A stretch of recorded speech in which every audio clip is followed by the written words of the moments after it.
This is David Talbot, GV Wire, here with internationally syndicated columnist Dan Walters, Sacramento Bee. You can read him locally in Fresno Bee, and I'm sure somebody in Europe can read you too on the internet.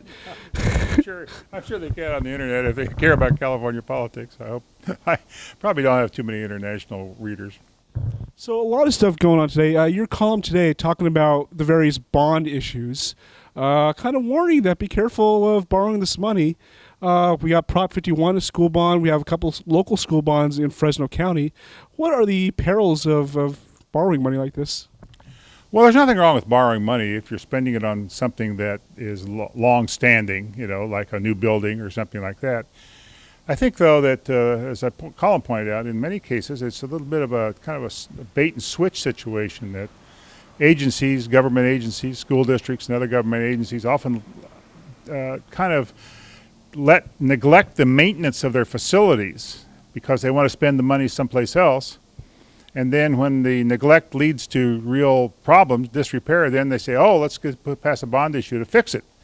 Well, bond issues aren't supposed to fix things. Bond issues are supposed to build things and make capital investments that will last a long time. But if you're spending bond money on maintenance, short-term maintenance or short-term repairs, that's not a good deal. That tells you that you're not being managed very well. Now, another very contentious proposition in this area, Prop 57, about possibly releasing felons early. Why do you think it has so much popular support around the state, but in Fresno, a lot of the law enforcement agencies led by the district attorney is dead set against it? Well, law enforcement generally has been dead set against it. It's just been a little more vociferous in places like Fresno. The opponents of Prop 57 don't have any money, and so they have very little advertising. A few radio ads and whatnot is about all they're seeing, whereas the governor is the sponsor of Proposition 57, and he's spending millions of dollars of campaign money to pass it. Why would people vote for it? Well, it's an attractive thing because it says we shouldn't be spending so much money on prisons, and the surveys indicate that prisons are not a popular way to spend money, public money. And we've had some history of this. They had Proposition 47 a couple of years ago that went along the same lines of kind of, I guess, defanging criminal laws, making them a little softer, making the penalties a little softer, letting some low-level inmates out of prison earlier and so forth. And so we've kind of been down this road before. It'll probably pass because, like I say, there's a lot of money being spent for it and not very much against it. And it kind of strikes a tone that most Californians these days seem to agree with, unlike Californians of 15 or 20 years ago where they were passing a lot of lock 'em up and throw the key away laws like 3 strikes and you're out. So does the effects of Prop 47, which some say are similar, does that just not dawn on California voters? Well, Proposition 47 is having effects. The police authorities believe that it's causing a rash of new minor crime as you turn loose a lot of kind of minor criminals out on the street, that they're committing new minor crimes and it's seen an uptick in that kind of crime. But it hasn't apparently kind of like sunk in or had the political effect yet. Now, another Proposition 55, a lot of money being spent in favor of it to extend the tax on the real wealthy of California. Is this going to be having any negative effects on California's economy if it does pass? We don't know. This is a continuation of a surcharge, an extra tax charge on the incomes of the highest brackets. And it was temporary, and it didn't seem to have any negative effects at the time, at any rate. But if you make it semi-permanent and with expectation it's going to be permanent, will that encourage some of the high-income people to move their residences out of the state? We don't know. It's kind of a crapshoot. The bigger problem with Proposition 55 is that it increases our dependency on how well literally a handful, about 1% of the taxpayers are doing in the capital markets, particularly the stock market. And that makes it a very, very volatile, unreliable, and unpredictable revenue source. And we've seen the effects of it in the past. When we had a mild recession, states' revenues went down very dramatically because even in a mild recession, the wealthy lose a lot of income. They can take care of themselves. We're not looking for sympathy, but it puts the state in a very precarious situation of having to rely on a very volatile, unpredictable revenue source. So we see 57, 55. We have soda taxes up in the Bay Area. We have likely that plastic bags will be banned and another couple propositions. Is this how left can California turn? Well, it certainly is a left turn in California. California has been kind of turning left now for about 20 years, and this is another manifestation of that. California was once a fairly reliable Republican state, and it became kind of a purple state, and now it's certainly a blue state. And Hillary Clinton is going to win California, regardless of what happens to her in the rest of the country. She's certainly going to win in California. The latest poll that just came out says about a 20% lead over Donald Trump. So, and California Democrats hold all the statewide offices, big majorities in the legislature and the congressional delegation that might get bigger this year. So this is a blue state, and this is a Democratic state, and ballot measures, liberal ballot measures, relatively liberal ballot measures, also do well in a state like that. And that's changed in the last 20 years. Is there some kind of change in demographics that have led that? It's demographic change of a sort, yes, that's certainly true. The backbone of the Republican Party was older white voters, and there are fewer of them. They're either dying off and they're not being replenished. And you have a burgeoning Latino population that's become more politically active. The Asian population has been growing, and it's kind of a mixed bag with Asians, but a lot of them do vote Democratic.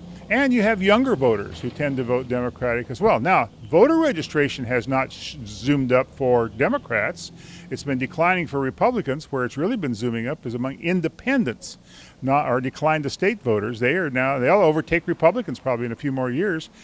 But they tend to vote in the main for Democrats when confronted with that choice. Now, looking ahead to 2018, California is going to elect a new governor. Early name favorites, Lieutenant Governor Gavin Newsom, Antonio Villaraigosa, who was here last week. What's your early thoughts on who's going to be the next governor voting in 2 years? If you had to put money on one person, it would probably be Gavin Newsom, the lieutenant governor, but he's not a sure thing by any means, but he's probably leading the pack at the moment.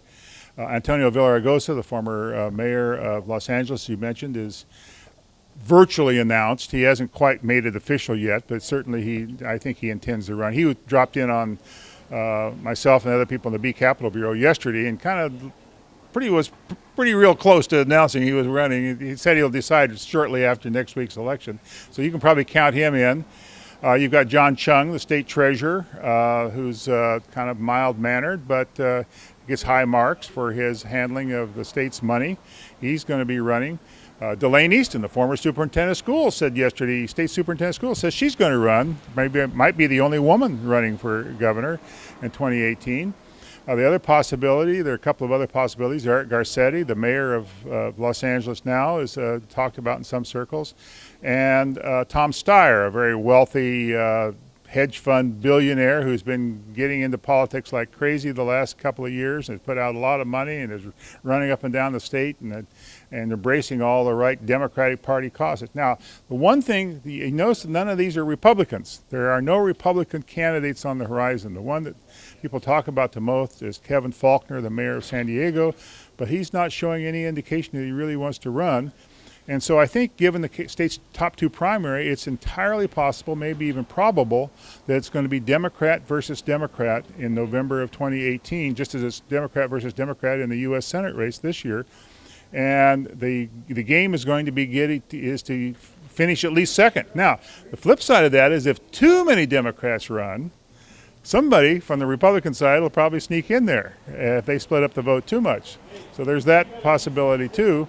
But probably it's going to be Democrat versus Democrat, and probably it's going to be Gavin Newsom against somebody in the November election 2 years hence. And finally, a kind of segue on the point you made about who in the Republican Party, Mayor Ashley Swearingen, she is termed out. She is going to be taking a job as a fundraiser for a local charity group. But how do you see her future in politics and future as in her party? Well, she's kind of mistrusted by the party, the Republican right wing. She's considered to be a rhino, a Republican in name only. She did run for statewide office a couple of years ago, didn't do particularly well. Her main problem is that she comes from Fresno. Unfortunately, Fresno is kind of a political cul-de-sac. It's a very difficult place from which to run for high office in California. There've only been a handful of people at Fresno ever make it. Bill Jones, the Secretary of State, a few years ago, but that's a fairly minor rung on the political ladder. Ken Maddie was from Fresno, tried to run for governor in 1978 and didn't get very far. It's just real difficult because you're just out of touch with the two main media centers in the state, and it's just real difficult to have some name ID coming out of Fresno. And particularly with somebody who's out of office, like former Mayor Swearingen, or I guess soon to be former Mayor Swearingen, it's even more difficult to do that. We may have a token Republican on the ballot, but it's just like we had token Republicans on the Senate ballot this year, but nobody on the horizon. It takes an enormous amount of money to run for governor. There's probably entry fees, $10, $20 million. And I just don't see any Republican coming up with that kind of money. In recent years, we've had essentially self-financed candidates. Arnold Schwarzenegger, Meg Whitman, Neil Kashkari were all basically self-financed candidates. There was no money backing them outside of their own wallets.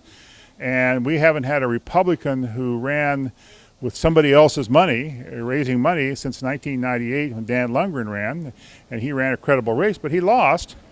And so that's been kind of the last gasp for serious Republican candidates, unless they happen to be self-financed.